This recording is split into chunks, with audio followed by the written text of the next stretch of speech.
Garbage in, garbage out.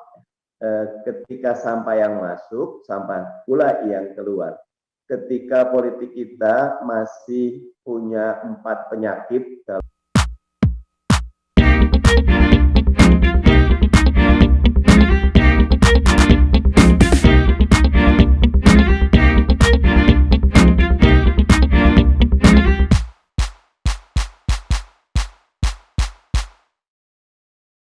Yang pertama, saya ingin mengaitkannya dengan udah very mungkin ingat ketika kita format ulang ya sistem politik ya, garbage in, garbage out. Ketika sampah yang masuk, sampah pula yang keluar.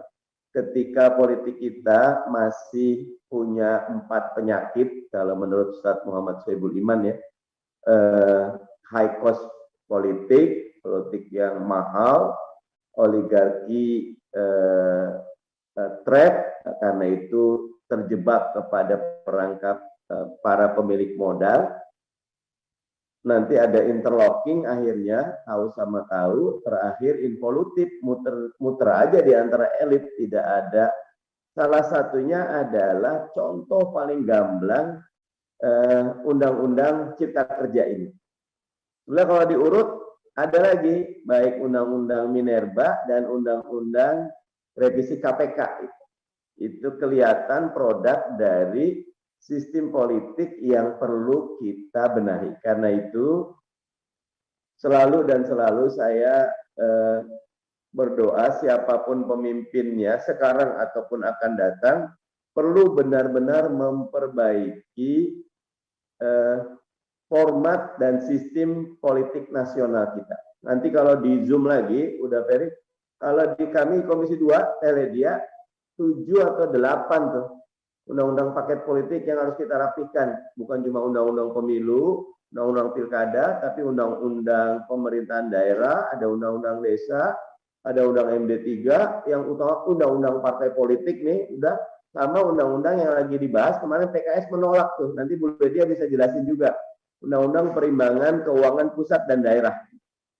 Nah, 4-8 ini kalau kita benahi, mudah-mudahan bisa melahirkan politik yang merit system, politik yang nggak akan keluar lagi jenis-jenis undang-undang cipta kerja kayak gini. Kenapa? Poin 2. Nanti Teledia akan lebih membedah secara Zoom dan anatomiknya gitu. Karena beliau pansus dan saya ingat yang membacakan, bahkan yang 24 jam mungkin ya Teledia ngejagain undang-undang Omnibus Law ini, cipta kerja ini. Saya melihatnya ini gabungan undang-undang cipta kerja ini antara nafsu untuk segera menjalankan aksi dengan kecerobohan dan quote and unquote aksi harus menang. Jadilah undang-undang yang di kita sendiri ada lucunya tuh, udah very kadang-kadang 900, kadang-kadang 1000 lebih halamannya, itu yang oleh MK juga dicatat walaupun conditionally inconstitutional itu keputusan 91 betul-betul harus digarisbawahi. Jadi saya tetap melihat ketika kita mampu mendesain sistem politik yang egaliter, yang aspirasi rakyatnya betul-betul diperhatikan, tentu it takes two to tango ya, rakyat juga menentukan, tetapi kalau kita lihat supply and demand, jangan dari demand, dari supply-nya aja. Kita yang elit yang harus sadar diri, memperbaiki diri. Nanti masyarakat akan ikut memperbaiki diri. Poin 2, jadi kalau insya Allah nggak ada undang-undang yang seperti ini. Ini kan undang-undang yang memberikan karpet luar biasa bagi investor, tetapi mengurangi demikian banyak hak-hak berbangsa, bernegara, hak-hak dari masyarakat yang kita miliki. Bisa jadi niatnya baik. Saya selalu mengatakan niat yang baik harus dengan cara yang baik. Yang ini confirm caranya tidak baik. Nanti kalau dibedah demikian banyak undang-undang ini yang tidak memberikan kepemihakan, walaupun niatnya seperti ingin memihak rakyat. Poin 3 ingin saya sampaikan, tindak lanjut ke depannya. Masih ada ke Oktober 2024 atau kami di Komisi 2 masih tarik ulur Teledia, udah Ferry, 21 April dengan 15 Mei ini pemilunya. Kami sih berharap 21 April karena persiapannya jadi bisa lebih panjang buat teman-teman KPU agar jauh juga dari pilkada yang oleh Undang-Undang 10 2016 sudah ditetapkan November 2024.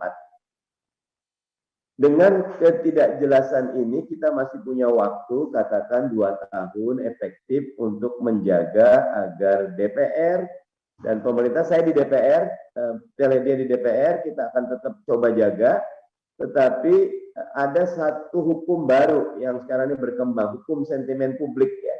Ketika publik punya sentimen, maka siapapun akan ikut. Nah, karena itu orkestrasi antara civil society, media, dan akademisi, termasuk kami di oposisi, mudah-mudahan bisa menjaga Indonesia tetap ada di jalur etika dan logika yang benar.